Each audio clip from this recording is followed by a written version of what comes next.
सो हमने अभी यही डिस्कस किया कि अगर हमारे एक्सपेरिमेंट के आसपास का एनवायरनमेंट बहुत मोइस्ट है तो हम क्या कर सकते हैं, कैल्शियम क्लोराइड यूज़ कर सकते हैं ताकि मॉइस्चराइजेशन ज़्यादा एब्जॉर्ब हो चुके।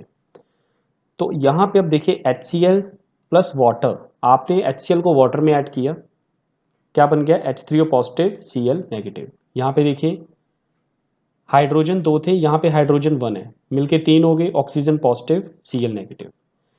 इसका मीनिंग ये हो गया कि जो H पॉजिटिव था आपका, ये H पॉजिटिव वाटर के साथ मिलके क्या बना देगा H3O पॉजिटिव, यानी कि H पॉजिटिव 1 H2O के साथ मिलके H3O पॉजिटिव। इसी तरह जो बेस है वो किस में डिवाइड हो जाएगा, Na पॉजिटिव और OH नेगेटिव। हमने ये देखा कि यहाँ हर एक एसिड के पास H पॉजिटिव होना जरूरी है और हर एक बेस के पास क्या होना जरूरी है, OH नेगेटिव होना जरूरी है। जैसे यहाँ पे KOH है, MgOH2 उसमें डिवाइड हो गया हाइड्रोक्साइड की फॉर्म में। अब एक क्वेश्चन आता है class, what is alkali. Yes, all basis water में डिसॉल्व नहीं होते, जो बेसिस वाटर में डिसॉल्व होते हैं उनको कहा जाता है alkali.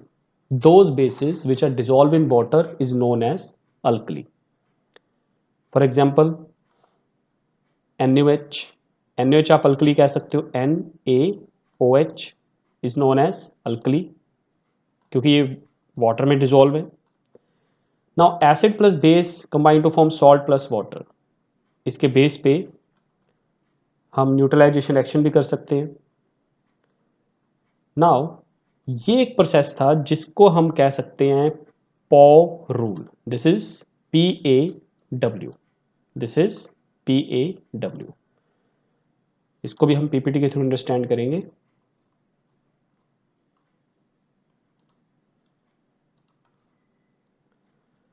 Students, what is a paw rule.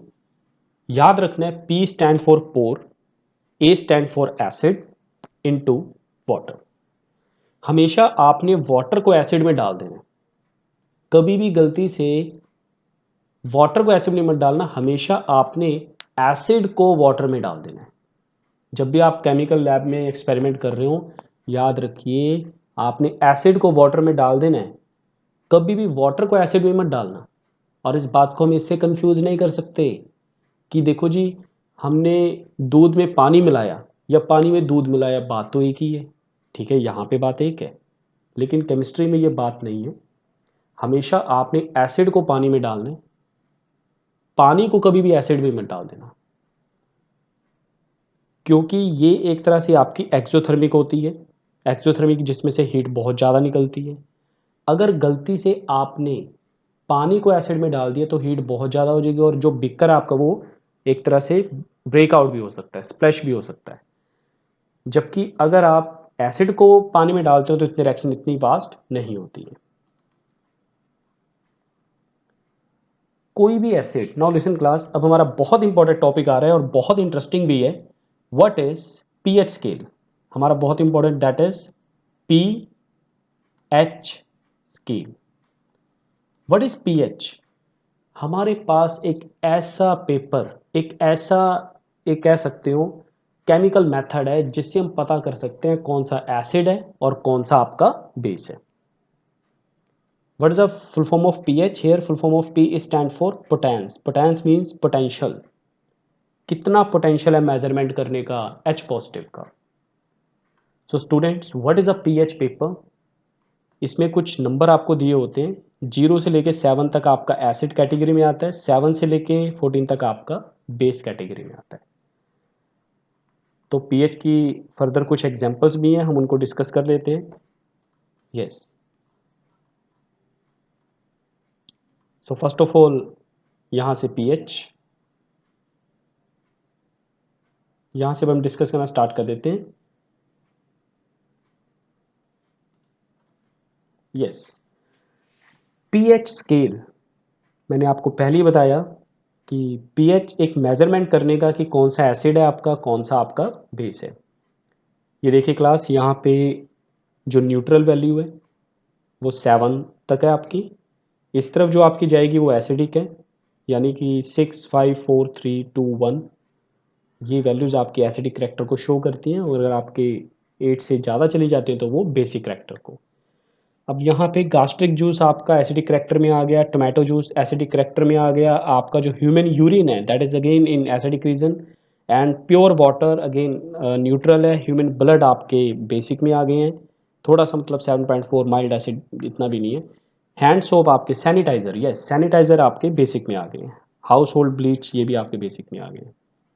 ये देखिए क्लास, ऐसा होता है पीएच पेपर देखने में। अब इसकी बहुत सारी इंटरेस्टिंग, बहुत ही इंटरेस्टिंग इसकी एक तरह से पॉइंट्स हैं।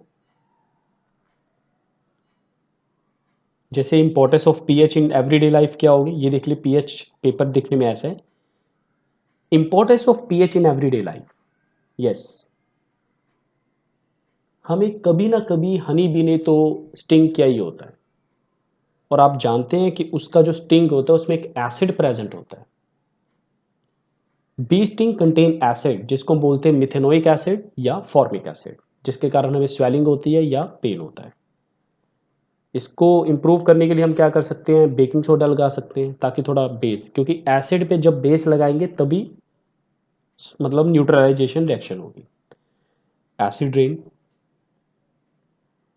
एसिड रेन जब आपकी जो पीएच वैल्यू एसिडिक करैक्टर में चली जाती है वाटर की, तो एसिड रेन बन जाती है, और बहुत सारी एक्वाटिक लाइफ भी इसके कारण वेस्ट हुई है। टूथ डिके, कई बार हमारे कैविटीज बन जाती हैं, टूथ डिके होने स्टार्ट हो जाते हैं, पेन होती है। What is the reason behind it? Tooth decay, pH जब हमारे माउथ की 5.5 से कम हो जाती है,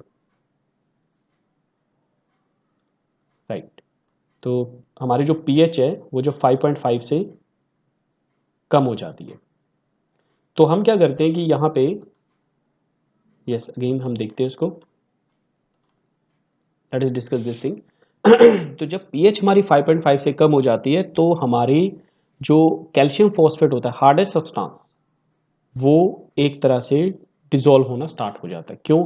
क्योंकि बैक्टीरिया है माउथ में, एसिड प्रोड्यूस कर रहे हैं, कोई भी खाना हम खाते हैं उससे एसिड प्रोड्यूस करवा रहे हैं। एसिड क्या कर रहा है, हमारे जो हार्ड सब्सटेंस है टीथ का, उसको डिजोल्व कर रहा है, तो आपके टीथ खराब होना स्टार्ट हो जाते हैं। Again nature provide neutralisation action, इसमें मैं आपको सिंपल बता देता हूँ। एक प्लांट होते हैं जिसको हम कहते हैं नेटल प्लांट्स, इनके स्टिंग, इनके जो पत्ते होते हैं बहुत ही कांटेदार, मतलब एक तरह से स्टिंग की तरह होते हैं, जो पेन काफ़ी देते हैं अगर ये लग जाए हाथों पे। लेकिन नेचर की रेमेडी देखो, इसके साथ ही डॉग प्लांट होते हैं जिससे आपको रेमेडीज मिल जाती है, क्योंकि डॉग प्लांट एक तरह से बेसिक करेक्टर में आते हैं, नेटल प्लांट आपके एसिड करेक्टर में आते हैं। ये आप अपनी नॉलेज के लिए पढ़ सकते हो, ये एक मैंने स्पेशल पेज डाला है यहाँ पे। डाइजेस्टिव सिस्टम में हमारा पीएच काम करेगा, क्योंकि हमारा कई बार हम खाना ज़्यादा खा लेते तो एसिडिटी हो जाती है, तो उसके कारण भी बहुत फर्क पड़ेगा। ये पोर रूल मैंने आपको बताया था, pour acid into water. So what you have learn class, आज आपने क्या लर्न किया, कैसे एसिड और बेस रिएक्ट होते हैं, कैसे सभी एसिड और बेस, उनमें कॉमन क्या है, एसिड में H पॉजिटिव और बेस में OH negative, pour rule and pH scale for acid and base. Students, I want to say just one thing: to become really good at anything, you have to practice and repeat. Practice and repeat. The word here is practice and repeat. Practice and repeat until the technique become intuitive. So मुझे भी इस technology को observe करने के लिए, इस technology को आपको समझाने के लिए एनिमेशंस के थ्रू काफ़ी टाइम लगा, काफ़ी हार्ड वर्क लगा। It is our hard work. तो आपको भी अब हार्ड वर्क करना है इस चैप्टर को अंडरस्टैंड करने के लिए। सो आपको प्रॉपर टाइम देना है सेल्फ स्टडी के लिए, और अगर आपको चैप्टर नहीं है क्लियर क्लास, तो प्लीज़ आप वीडियो को बार बार ऑब्जर्व कीजिए, सुनिए, बार बार लर्न कीजिए, सेल्फ रीडिंग लीजिए बुक में से, तो आपको क्लियर हो जाएगा। फिर भी आपको एक बार मैं स्लाइड ऑब्जर्व करवा देता हूँ ताकि आपको थोड़ा आइडिया हो जाए।